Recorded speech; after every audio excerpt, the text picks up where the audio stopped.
Good morning, ladies and gentlemen. Thank you guys once again for tuning in to another pre-market watch list where pretty much all we're going to do today is take a look at a couple stocks and see if we can't find something that's going to move throughout the market. Good stuff. Good stuff. Be custom. What's going on, brother?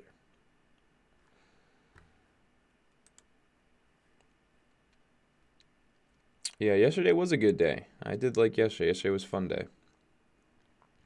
Gary, good morning. Good morning, guys. So there's two stocks, ADVM and ZS. Those are going to be kind of other two stocks I like today. I'm sure something also moving. You got Fran. What was the other one this morning? Yeah, that's really just it. I mean, there's a possibility that Fran's still going to see some upward moves. So again, still watching a couple things, but primarily going to keep an eye on ZS and ADVM for the start of the day.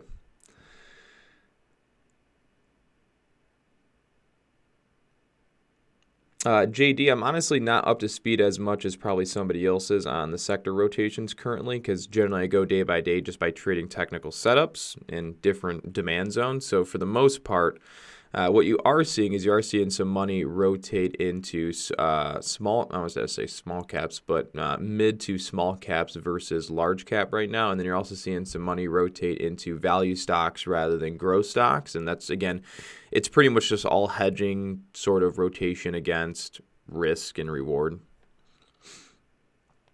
Thoughts on gold? Currently, yeah, maybe we'll see.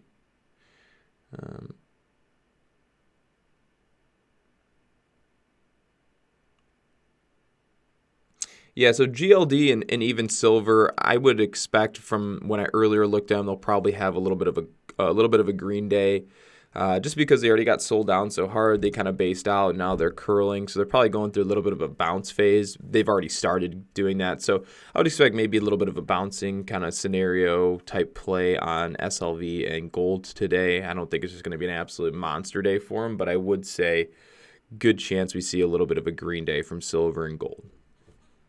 All right, so let's take a quick second here, move over to the screen. All right, so for one, be watching ADVM today. So this is a stock that went from about 17 after hours, pre-market, 13 all the way down to 5. So long story short, this has good opportunity for range throughout the day. Could very easily have a nice bounce and continue up. And then also it's easy to borrow, so it's able to be shorted on Thinkorswim, and it's fairly affordable at this point, only being about a $6 stock. So if you want, if you choose to, you can take a decent amount of share size on this, and it has good range. So it's not like a $5 stock or $6 stock that moves on average 30 cents a day. No, this is now a $6 stock that has a range of, like 10 points right now. So this could very well have a pretty awesome day to trade, whether it's up or down or just kind of rallies around. I think it's going to be an interesting trader. So nonetheless, going to be keeping an eye on ADVM today. Cheap biotech stock, got hammered down, easy to borrow, easy to short. So long story short, it's a good candidate for watching it move today. Okay, that's pretty much just it. And I could go into more technicals, but bottom line is it came all the way down to about 596, which means it came right into this big buy area right there, and we started to bounce. Okay, so most would say this isn't support, right? Because again, support is taught that it has to be a low point, or resistance is taught that it has to be a high point. But again, support just means buyers and resistance just means sellers. So yeah, we know people were buying down here, but we also know people were buying right there in that like kind of mini weird bull flag squeeze section. So we know that there was buyers located in right about $5.80 to $5.90 to $6. So anyways, that's why we're starting to bounce there a little bit pre-market. So anyways, going to keep ADVM on watch.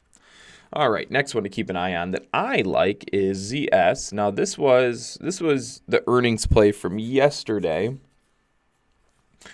Didn't end up trading it.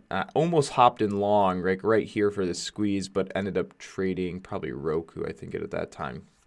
All right, so anyways, with that being said, if we look over the past 5 days, we can see it had earnings, got hammered, pushed down all day. There was a bullish divergence right here. Let me get my drawing tools. So there's a bullish divergence that occurred pretty much the whole day on ZS yesterday. Anyways, it bounced. So look at this. Down, down, grind all the way back up to the pre-market after hours resistance, holding just below that level. So it's pretty straightforward today. For me, it's going to be a long play if it can get up and over this 50-64 level. So I'll be looking for a long play breaking out over 50-60, 50-50, 50-80, 50-40, pretty much that whole zone right there. So if it can hold up, get up and over, I think we could have a nice running day. Because again, if it does get over that level, there's nothing here. There is no resistance on the way down to really stop it, right? Not much. Okay, there's pretty much a free fall, which means you're going to have a really solid grinding day on that. So again, optimistic here for a break over kind of the short-term resistance that's been put in on ZS from yesterday and previous after-hours trading. All right, going to read a couple of these questions here.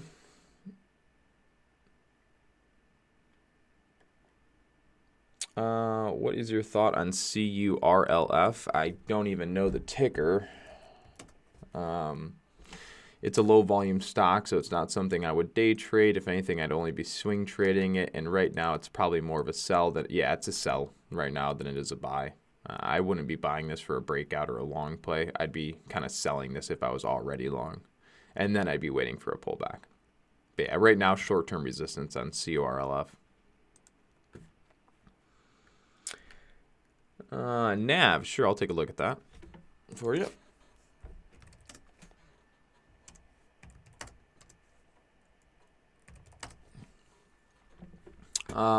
Right now, I'd say it's a sell right into short-term resistance. Yeah, I'd probably be a seller on that more than I'd be a buyer. It's possible you could see it push a little higher up towards like maybe 35. I wouldn't really say it's a little higher. That's actually that's a pretty big move if it went up there. But yeah, right now I'd be more of a seller than I'm a buyer. Because again, right, when you look at the chart, where did the buy start from? It started down at 21, and where are we at now? We're at 30. So we're already 9 points above where the buy level was. So again, it's not something I'd particularly be interested in really buying up right now. And this is a good example right here. You can see how it was downtrending, and then it kind of bounced all the way back up to this previous high, and then it pulled back. Then it went on a rip. So same kind of scenario. We came down, we bounced all the way back up to this level. I would say we're more likely to see a pullback here than we are for just to go straight through.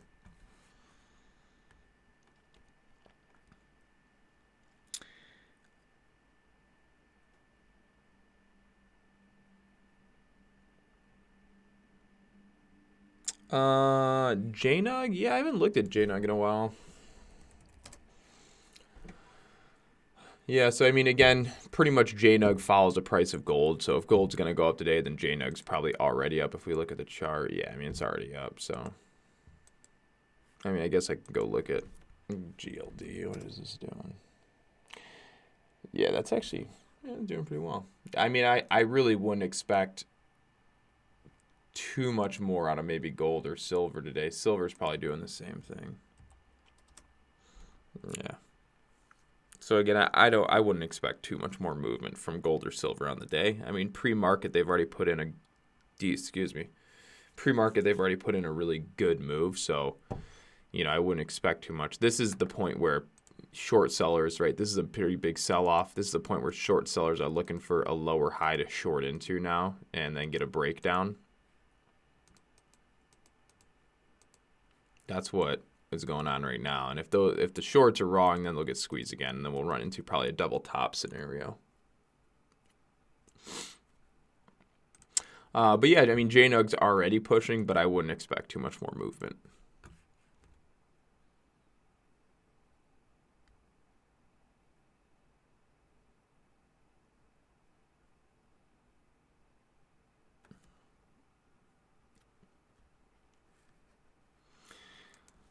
Somebody asked about ACB. I mean, if you look at ACB, they had earnings, so then they got hit down pretty good. I'd be on the bear side of ACB for right now, at least down until you get down towards like 550s. That's where we're held and consolidated. So I really wouldn't be a long bias trader until then. For like swing trading, And I wouldn't really be a long bias trader intraday unless it's getting over, right? Unless it's getting over 596 for a breakout, or unless you're dip buying here in the pre-market support for just a little bounce to maybe retest the 590 level.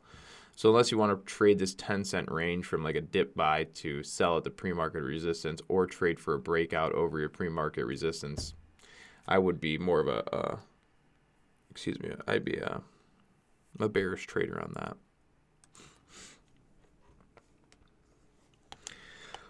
Tesla, Roku,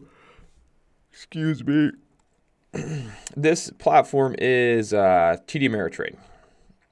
So Roku is a long for me over pretty much these red dotted lines. Roku is actually pretty much the same type of play as ZS. Right, ZS, little different characteristics, because if you look at ZS was an earnings play, and if you look at Roku's just been falling on negative news, but still both downward moves that are now bouncing back up. So again, if you look at this, I think I can pull Roku up just side by side here. 1 second. Or yeah, Roku. Damn it.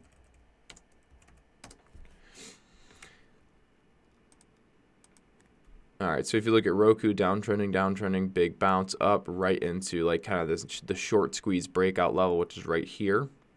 Same thing here as ZS, down, bounce back up, short squeeze level right there, so up and over.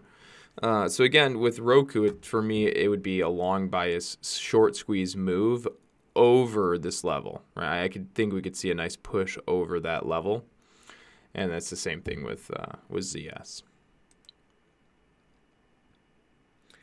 And then Tesla had a big day yesterday.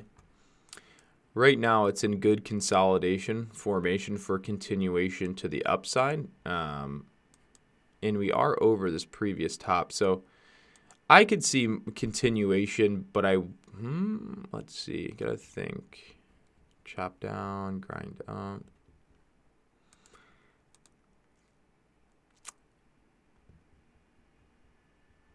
Yeah, I'd be long bias on it for right now because the formation's long bias, right? So we had the bounce, we broke out. I'd look for a continuation long today, but not a move like yesterday. I would basically take this first early morning push, maybe this. Basically, you could see, if I could cut this out, how could I do that? Let's see. I would do this. I would take this first early morning push right here, and then I would just tack it onto this, and that's what I would expect to get. Maybe a little more than that. Let me redo that. That's what I expect to get. A move up like that, then you're going to see sellers try and hammer it down. Yeah, I just don't expect that you'd see a big ripping day like it had yesterday. Right? I think the sentiment's still long bias, but not like yesterday. So if the sentiment's still long bias initially, but not as long as yesterday, then you can't have as long as a move for as long as it did, which means you'd have a long move and then it would shortly flutter out, maybe go into consolidation, and then maybe from there start pulling back. But I would expect to just watch it long initially out of the gates because, again, it still has great long bias looking formation right now.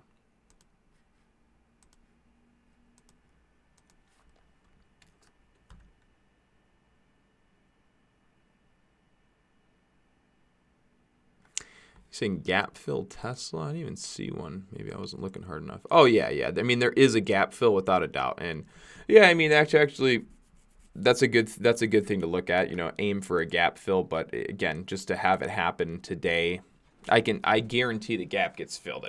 I wouldn't expect it just to happen right on today or one day.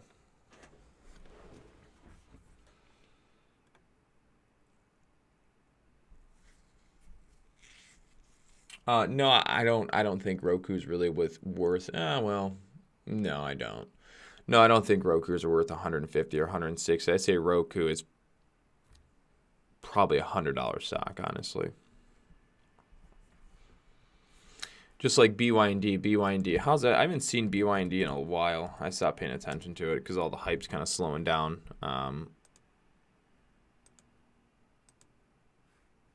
But I would expect you're going to see BYND down towards $100 very soon. Sooner than later, shall we say that.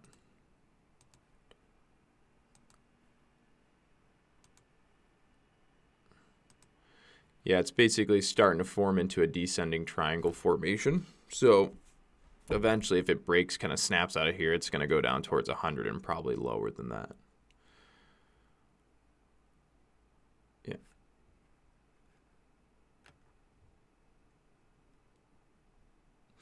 It's just why do gaps normally fill? Just because it just happens. I mean, if you think about it, stocks naturally go like this.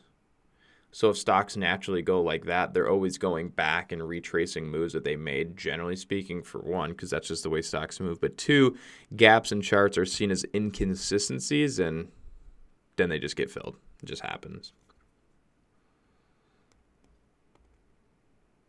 And another thing is, most of the times you're going to see a gap start or a gap happens from either a really big news event, whether that's good news or bad news, or an earnings report, whether it's a good earnings report or a bad report, and then it goes down. So what do you think happens on like an earnings report when Ulta Beauty drops 100 points? Somebody was getting long the stock thinking it was going to have a good earnings, and people were getting short the stock thinking it was going to have bad earnings.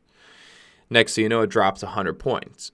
So when it gets back up to the gap fill, you normally see it sells off. Why would it sell off at the gap fill? Because a lot of people bought before earnings, were way underwater, and then as the stock comes up and basically fills that gap, it has pretty much recovered all of their loss. And then you'll see it sell off again.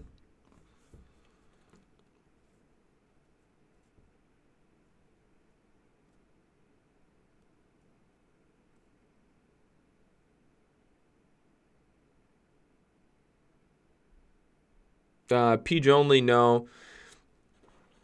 Well, yeah, I mean, yeah, you can watch anything that gaps down. That's why gap downs, gap ups are heavily watched by many traders, yes. But over the next 4 days, no, it doesn't mean it's going to fill. It could fill in 5 months. It could fill in 2 years, 3 years, 6 years, 10 years, 20 years. There's no time frame to when it's going to fill. More often than not, the gap fill happens sooner. But I mean, like, go look at Netflix, right? I mean, Netflix had earnings, and look, it still hasn't even come close to filling its gap. All right, Netflix had an earnings. They came down and they haven't filled a gap. But if you go look back, excuse me, let's do this like 3 years. All right, gap down here. So there was, from 390, you had about like a $5 gap to fill. Didn't fill, still didn't fill fully, and then eventually it came all the way back up here, 380s, 390s, right? And it actually still has yet to fill that gap. Until it gets up to 390, it hasn't truly filled. So there's still a slight gap to fill there, but majority of it's been filled, so arguably it kind of already happened. All right, then where was the other earnings we had? All right, look at this one. We have gaps to fill there. There's a slight gap. You have gaps to fill here. Okay, this gap got filled. Yep, and then you have this gap to get filled that has not yet been filled. So they happen all the time, right? That gap got filled, and this gap has yet to get filled down here. So they happen all the time. Another good example of one was MNK, I think. MNK just did it. I think there's one here. Yeah, right? See this one? Stock gap down. Filled its gap in about 2 days. 2 days of movement. It filled its gap and went a little bit more. But yeah, that happened. You can also see there's still a gap to fill here on this stock, right? And now this is turning into a penny stock. So it wouldn't be surprising that 2 years from now or something, as this is a penny stock, it ends up having a really big move one day and runs up to like 5, 6, maybe it goes parabolic and goes from 3 all the way to 13, 14 bucks. And then guess what? It fills that gap, right? So you'll see that too with like a lot of big running penny stocks. Like what was the recent one? Fran? It had a gap to fill up to 21, didn't quite get there. I mean, that's just an example of one, right? But now what does it have? It has big gaps to fill to the downside. So again, sooner rather than later, you're going to see Fran all the way back down at about $4 or $5. I don't know anything about the stock O personally, but I would be concerned if the dividend payout's over 5%. Every once in a while, I'll come across Facebook, or I'll just kind of be sifting through one of the stock trading Facebook groups, and I'll see someone that's like, "Oh, I love this stock, has a dividend payout of like 18%," and I'm like, pfft, or like 15%, or who knows, like some crazy number. And I'm like, wow, I would not touch that with a 190-foot pole, because you just don't do it. That's just the rule of thumb. It's not good.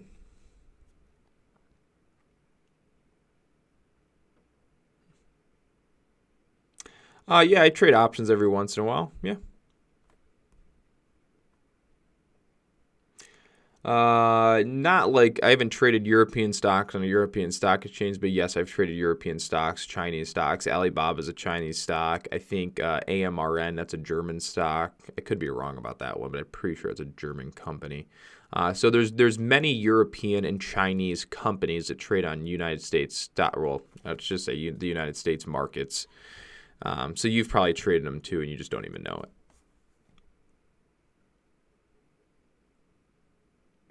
Yeah, Fran shot up because of earnings, shot up because it was a penny stock, because it was put on a lot of YouTube watch lists and just a lot of watch lists in general. A lot of retail traders were able to afford it because it started around $4 or $5, and then it also had a big short float, so then it had a short squeeze, and then also had a low float, so it had, extreme volatility and momentum. So a couple things, but yeah, earnings was a part of it.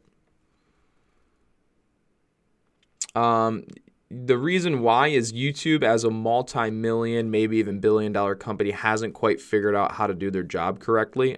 So a lot of times they don't do their job and send out the YouTube notifications as they're supposed to. Still short on games. I never was short, and I'm not currently short. But I did like GameStop short when it was around 14. I never did it myself. I know someone did in our YouTube stream. But yeah, I mean, because that's really it. I mean, like, what are you going to short from like $4 down to $1? It's not, that would take a decade. And so I would honestly be more inclined to just watching random dip buys at this point.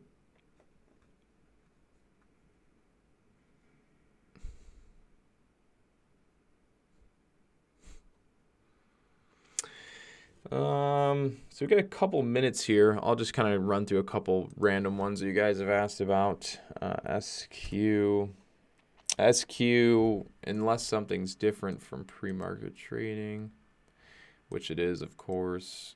I wouldn't be short bias right now. I'd be more long bias because you're still in the demand zone, and there's a slight bullish divergence while this thing was trying to move lower. So it's kind of had a slight little, come on, work. So there's a slight bullish divergence, and I don't know, it doesn't look like something you want to be shorting into just yet. I think it's just a little bit too soon.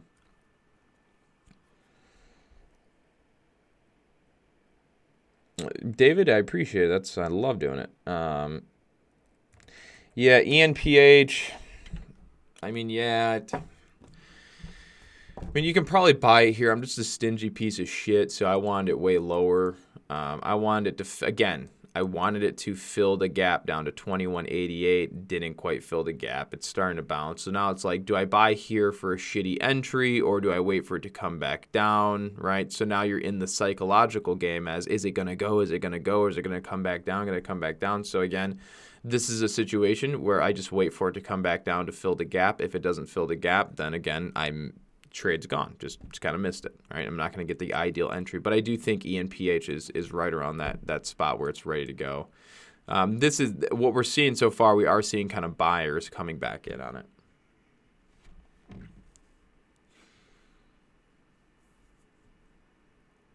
IQ, I'd be short IQ off of yesterday's high a day. Wow, it is raining really hard out here right now.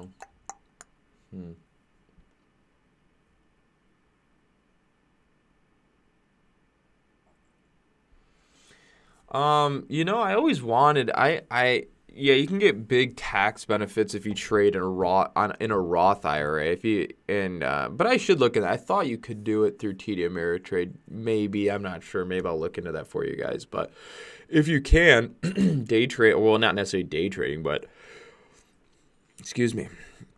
The concept of a Roth IRA is it's tax deferred until your retirement. So,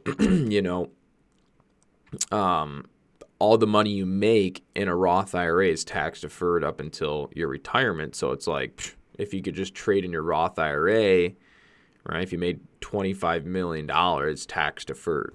So think about that.